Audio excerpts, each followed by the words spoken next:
চিকিৎসা করতাম অলওয়েজ। তো ওখানে নিয়ে গেলে ওরা সপ্তাহখানিক রাখলে আবার ঠিক হয়ে যেত।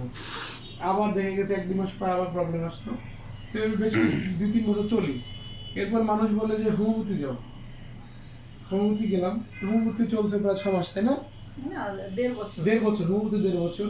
তো এটাও একই রকমই ঠিক হচ্ছে, আমি খাওয়াচ্ছি ঠিক আছে, আবার উঠে যাচ্ছে। কিন্তু ওরা অনেক খাবারের মানে রেস্ট্রিকশন দিয়ে দিছে, খাওয়া যাবে না, আর বাচ্চা ওইগুলোই খাবে। তো যাই হোক, অনেক কষ্টে ছিলাম। বাচ্চা স্কুলে কন্টিনিউ করতে পারেনি আমার বাচ্চা, জাস্ট এক্সাম অ্যাটেন্ড করাইতাম, তাও মাঝে মাঝে এক্সাম মিস করতো। মানে হচ্ছে ঘুমাইলে সে সব 12টা-1টার এক ঘুম থেকে করতো না, শরীরে এনার্জি পেতো না। তারপরে যাই হোক, আমি প্রথমে এই আশিক মামার মাধ্যমে আর কি অফিস থেকে ওষুধ নিয়ে আমার আরেক মামার জন্য, উনি আবার ডায়াবেটিস আর হার্টের রোগী। তো ওনাকে খাওয়ানোর পরে দেখি উনি ভালোই ফিডব্যাক দিল। তো পরে বেলা আমি চিন্তা করলাম আমার ছেলেকে খাওয়াবো।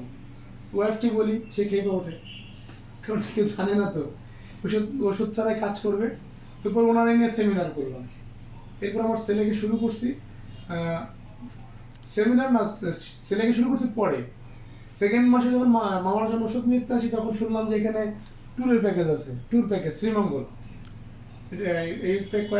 এই পরিমাণ ওষুধ কিনলে শ্রীমঙ্গল ট্যুর ফ্রি। তা আমি ওষুধ নিলাম, যদি ওষুধ লাগবে।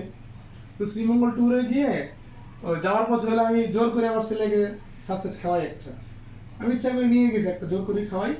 তো ও 3 দিনে 3টা খাওয়ার পরে খুব ভালো করে রেসপন্স করে, ওইটা আমার ওয়াইফ দেখে। তো পরের শনিবারে ও আসে, মানে আমি যাব।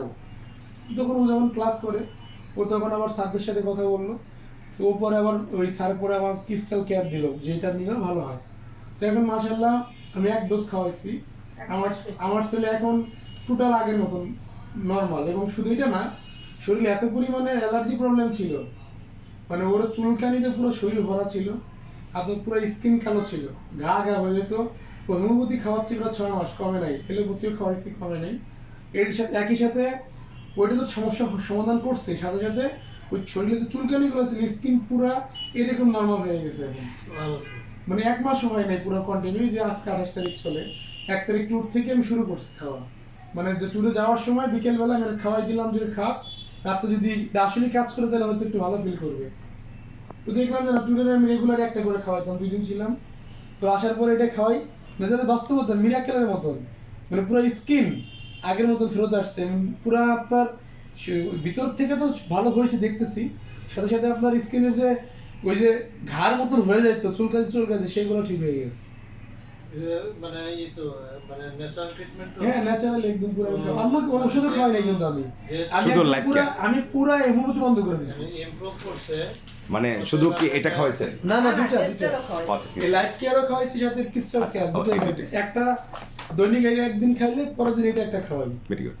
Very good. এটা মানে বেশ কিছুদিন কন্টিনিউ করে। না, আমার ইচ্ছা আছে আমি অ্যাটলিস্ট 5 মাস পর্যন্ত কন্টিনিউ করব। ওরই দেখছিলেন মানে কিডনির ফাংশন ঠিক এটা দেখবো, হ্যাঁ এই মাস শেষ করলে পর যাবো আবার। এইটা একটা ফ্যাক্টর। জি, ওইটা একটু দেখতে হবে। তবে হ্যাঁ, তবে আমাদের এগুলো তো কাজ করবে। আমাদের একটা দেখাইছে ওই যে নরমাল যে ঘরের যে চিকিৎসা টেস্টটা, অ্যালবামিন টেস্টের একটাই ছিল, প্রসাব নিয়ে জ্বালাইলে আর একটা মেডিসিন ছিল, দিলে পর মানে নিচে যা জমা হতো, বাসায় টেস্ট করার জন্য মানে দিছিল ডক্টর দিছিল। তো ওইটা এখন জ্বালাইলে ওটা দিলে প্রসাবের মধ্যেই থাকে, মানে কোনো কালার বা কোনো কিছু চেঞ্জ নেই। তাহলে আমি নাই, ঠিক অনেক বেটার উন্নতি হয়ে গেছে। তো আপনি এটা খাওয়ান, সাথে সাথে ওই যে কিডনির যে টেস্ট গুলো করেন, তাতে আপনার কনফিডেন্স লেভেল জি অবশ্যই জি সেটা আমি এটা করব আমরা, এক মাস হয়ে গেলে আমরা তারপর ওষুধটা আপনার দাদার ওষুধই আপনার ভালো কাজ। হ্যাঁ অবশ্যই।